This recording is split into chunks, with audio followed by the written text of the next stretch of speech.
Hello everybody, we're here at the CBT company showing off the new DENSO Robot Safety Controller. What the safety controller will do is actually make your DENSO robot a collaborative robot, meaning it can work right next to a human collaboratively. What we're going to do here is you see the robot is working at full speed.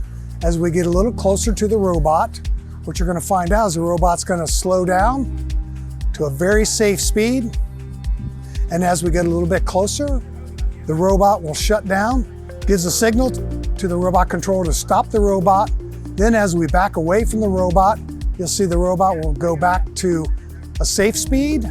As we go back a little farther, the robot will go back to full speed. So this is a means where we can actually have an industrial robot working full speed right next to a human.